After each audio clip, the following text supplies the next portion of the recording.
3, 2, 1, let's go.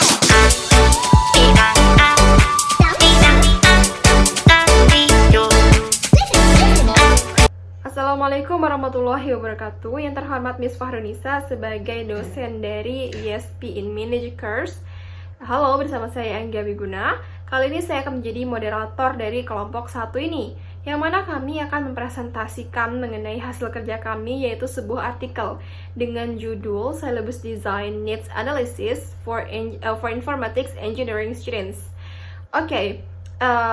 Kali ini saya tidak sendirian tentunya, saya bersama partner saya, yaitu Halo, nama saya Corin Nuraini. Halo, nama saya Lita Cynthia Bella. Oke, tanpa berbasa-basi atau membuang-buang waktu, pemateri pertama akan langsung disampaikan oleh si Corin Nuraini.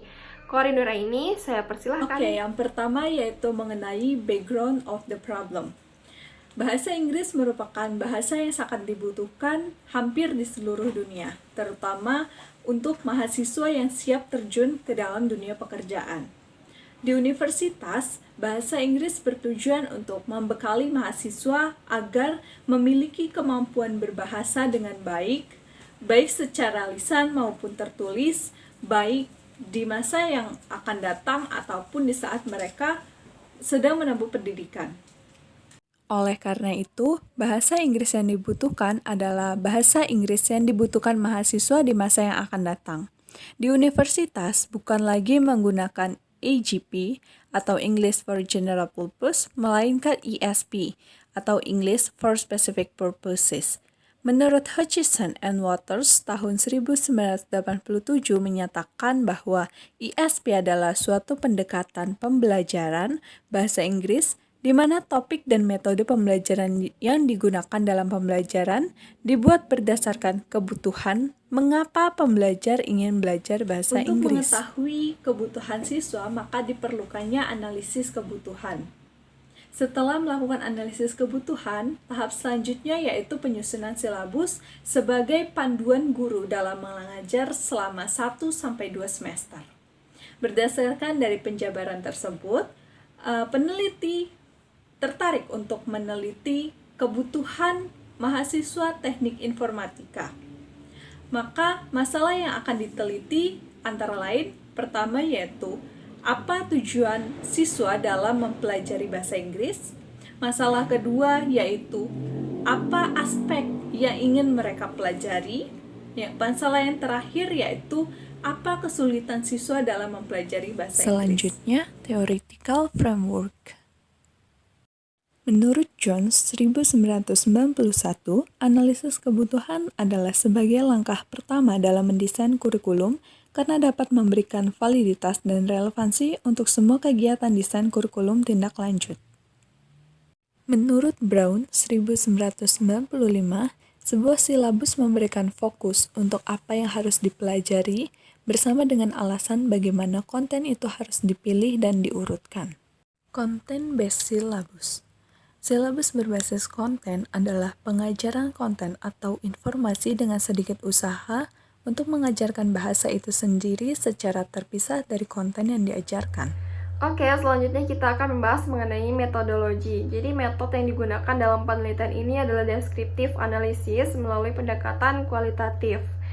Nah, yang mana penelitian ini itu didukung oleh 211 responden dari 6 kelas reguler dari program teknik informatika. Kemudian, sebelumnya itu apa sih penelitian kualitatif itu? Jadi penelitian kualitatif itu adalah suatu penelitian yang dilakukan untuk mengamati suatu fenomena tentang apa sih yang sedang dialami oleh subjek penelitian ini. Misalnya itu kayak ada persepsi, kemudian motivasi, dan lain-lain. Kemudian mengenai deskriptif analisis. Menurut Sugiono, deskriptif analisis itu adalah suatu metode yang dilakukan untuk menggambarkan atau melihat suatu gambaran mengenai suatu objek yang sedang diteliti, yang mana itu tuh bisa didapat dari data ataupun sampel yang dikumpulkan.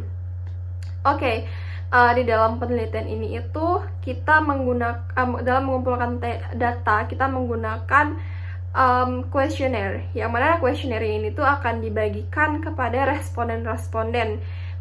Jadi kuesioner ini tuh terdiri dari dua hal, yaitu yang pertama itu adalah pertanyaan mengenai identitas diri, kemudian yang kedua itu mengenai 38 pertanyaan mengenai apa sih pentingnya belajar ESP atau English for specific purposes, seperti itu.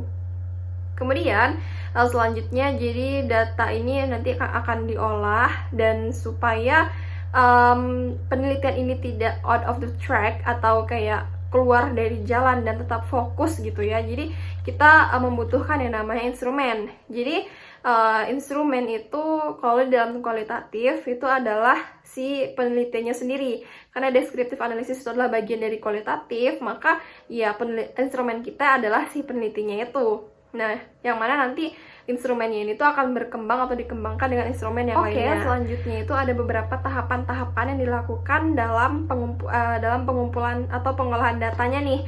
Jadi yang pertama itu kita akan mengumpulkan data dulu dari si mahasiswa informatika ini, ya, yang mana mereka datanya itu dari pengisian kuesioner tadi itu ya. Kemudian yang kedua itu adalah mengklasifikasikan atau mengkelompokkan data. Kemudian yang ketiga itu adalah mengidentifikasi tentang apa sih yang dibutuhkan oleh mereka ini. Kemudian yang terakhir itu adalah mendeskripsikan tentang gimana sih sebaiknya selanjutnya gitu. Oke, saya rasa itu saja mengenai metodologi dalam penelitian di artikel kami ini. Selanjutnya adalah finding dan discussion, yang mana akan dijelaskan oleh Lita Cynthia Bella. Oke Lita, saya persilahkan. Selanjutnya dari tabel kita bisa melihat berdasarkan hasil penelitian ada 221 responden yang utama atau mayoritas yaitu pria berusia di bawah 20 tahun yang menunjukkan presentasi tertinggi. Yang pertama itu dengan jumlah 96,4% yaitu mampu berbicara bahasa Inggris. Kemudian urutan yang kedua yaitu dengan jumlah 95,9% yaitu untuk mencari pekerjaan yang baik setelah lulus dari universitas. Urutan ketiga yaitu dengan jumlah 94,6% yaitu untuk meningkatkan skor akademik. Dan urutan yang keempat yaitu dengan jumlah 74,2% yaitu karena mereka menyukai bahasa Inggris. Dan urutan yang terakhir yaitu dengan jumlah 36,2% yaitu untuk melanjutkan kuliah di luar negeri. Selain hal tersebut, responden lainnya menambahkan bahwa tujuan mereka belajar bahasa Inggris yaitu yang pertama, memahami bahasa komputer sehingga dapat membuat program, website, dan coding dengan lebih mudah. Yang kedua yaitu untuk dapat berkomunikasi dengan orang asing saat mereka sedang bermain game online. Yang ketiga yaitu untuk membantu mereka ketika mereka bekerja di masa depan, terutama jika mereka bekerja di perusahaan asing. Berdasarkan hasil penelitian, 221 responden menunjukkan bahwa target kebutuhan mahasiswa teknik informatika yaitu dalam kebutuhan keterampilan bahasa mereka. Ada speaking, reading, listening, and writing.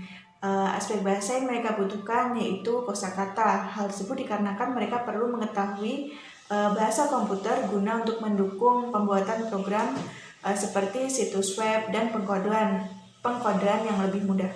Kemudian berdasarkan dari hasil kuesioner menunjukkan bahwa kekurangan mereka yaitu kosakata dan mereka membutuhkan praktik berbicara. Hal tersebut karena untuk memenuhi kebutuhan hobi mereka, yaitu bermain game yang melibatkan komunikasi dengan orang asing. Kemudian guna membantu kebutuhan pekerjaan mereka di masa yang akan datang jika bekerja di perusahaan asing. Kemudian dari tabel analisis menunjukkan bahwa keinginan mereka untuk masa depan yaitu untuk dapat berbicara bahasa Inggris, untuk meningkatkan nilai akademik, untuk mencari pekerjaan yang baik setelah lulus dari universitas, dan juga untuk melanjutkan studi di luar negeri. Hasil dari penelitian ini menyimpulkan bahwa peserta didik mereka membutuhkan bimbingan instruktur untuk mendukung keberhasilan belajar mereka, dan mereka lebih suka untuk kerja kelompok dibandingkan dengan individu dikarenakan karena saat mereka bekerja kelompok maka mereka akan menghadapi ataupun mengerjakan pekerjaan itu secara bersama-sama, dan mereka juga membutuhkan yang namanya kegiatan presentasi di mana mereka itu ingin terbiasa berbicara di depan umum. Hal tersebut dikarenakan pekerjaan mereka di masa yang akan datang memerlukan kepercayaan diri dan berbicara di depan umum. Mereka juga ingin mengasah kemampuan berbicara. Mahasiswa teknik informatika mereka membutuhkan namanya praktek berbicara dan juga menulis. Dan media yang dapat mereka gunakan yaitu berupa buku, komputer, dan audio yang berada di dalam buku bahasa Inggris ataupun dalam pelajaran bahasa Inggris. Finding and discussion selanjutnya yaitu mengenai syllabus. Syllabus ini desain berdasarkan dari target needs dan learning needs yang telah dilakukan. Hasil analisis ini menunjukkan bahwa kebutuhan siswa informatika yaitu kebutuhan pada speaking dengan kekurangan ataupun lack siswa yaitu vocabulary. Dilihat dari berbagai tujuan belajar bahasa Inggris pada siswa informatika, maka kami akhirnya memilih content-based syllabus untuk mendesain syllabus ini. Selanjutnya yaitu mengenai kursus goals ataupun tujuan kursus. Dilihat dari syllabus, materials, dan juga learning activity-nya. Mereka itu memiliki tujuan ataupun kursus itu memiliki tujuan seperti setelah lulus dari kursus itu murid diharapkan mampu untuk mengembangkan kemampuan untuk berbicara untuk menunjang kebutuhan siswa seperti berbicara bahasa Inggris dengan jelas, tanya jawab dalam bahasa Inggris, ataupun conversation, ataupun saat mereka membuat presentasi. Dan lebih penting lagi saat mereka diskusi mereka bisa menggunakan bahasa Inggris. Yang kedua yaitu mengembangkan pemahaman reading untuk menunjang wants yang mereka inginkan ataupun yang mereka mau. Jadi mereka ingin bisa memahami saat mereka sedang membaca buku ataupun majalah ataupun sedang search ataupun membaca di dalam internet. Yang ketiga yaitu siswa mampu memahami dan memiliki grammar ataupun vocabulary untuk menunjang mereka agar mereka bisa berkomunikasi, menulis sentences maupun memahami sebuah percakapan dalam bahasa Inggris. Karenanya dapat kita lihat dari tabel di mana hasil syllabusnya yaitu pada pertemuan pertama mereka akan mempelajari tentang working in IT industry, pertemuan kedua itu tentang computer system, dan yang terakhir yaitu mereka akan diberikan materi mengenai website. Selanjutnya mengenai materi. Materi ini dalam mata kuliah ini sebagai pedoman dalam hal pendidikan dan materi pelajaran bagi mahasiswa. Teks dalam buku ini merupakan sumber kegiatan agar siswa memiliki pembenaran kosakata dan tata bahasa yang baik. Teks dalam buku ini juga dapat diimplementasikan di dalam kelas. Siswa didorong untuk berkontribusi dalam teks seperti membuat situs web, sistem komputer, dan bekerja di industri IT. Ini bertujuan agar siswa terbiasa melakukannya dan pastinya untuk mendukung kebutuhan mereka di masa depan dan memotivasi siswa untuk memiliki semangat dalam belajar karena bahan memenuhi kebutuhan mereka. Dan pembahasan terakhir yaitu mengenai learning activities. Jadi menurut Sudirman ada pun jenis-jenis aktivitas belajar yaitu meliputi aktivitas fisik, aktivitas yang bersifat fisik maupun mental. Dalam kegiatan belajar, kedua aktivitas tersebut harus selalu terkait. Jadi aktivitas belajar siswa sangat kompleks.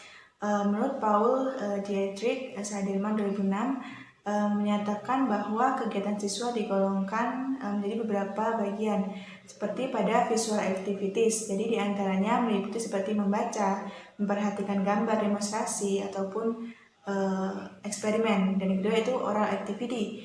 Oral activity ini seperti memberikan saran, pertanyaan, mengeluarkan pendapat, dan sebagainya. Selanjutnya yaitu listening activity seperti mendengarkan percakapan diskusi maupun pidato. Selanjutnya yaitu mengenai writing activity seperti membuat karangan, laporan, dan sebagainya. Selanjutnya yaitu motorik activities misalnya melakukan model preparasi seperti beternak, bermain, berkebun, dan sebagainya. Dan yang mental activities misalnya aja saat kita menanggapi, mengingat, memecahkan soal maupun menganalisis.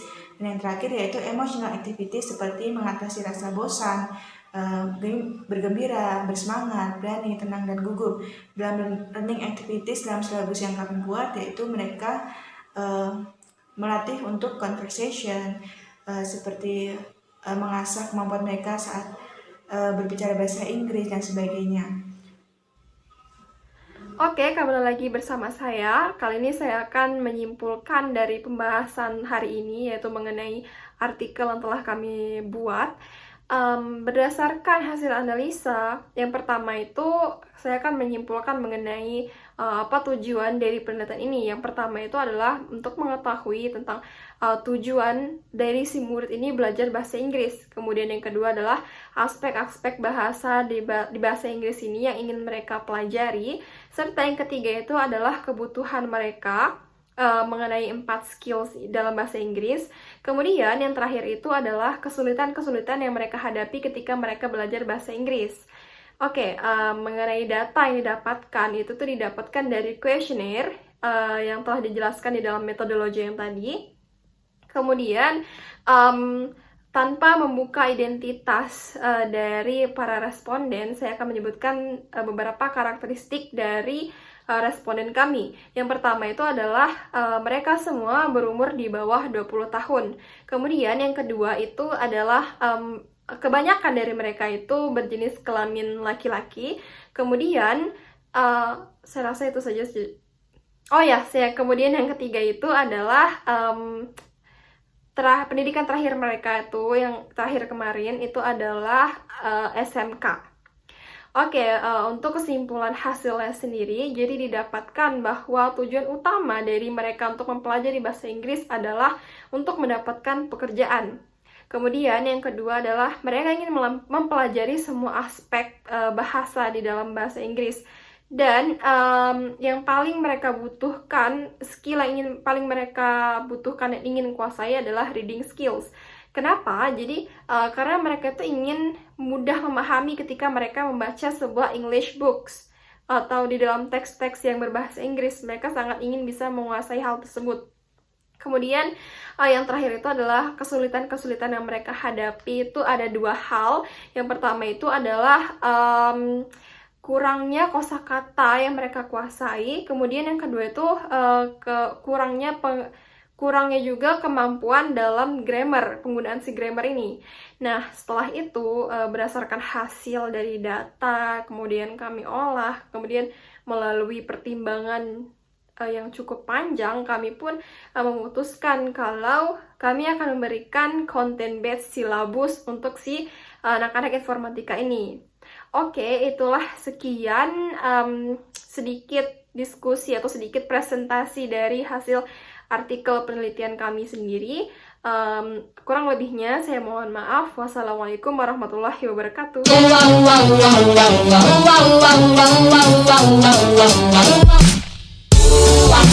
Baby, you're the one for me. Baby, you were meant for me. I'm madly in love with you.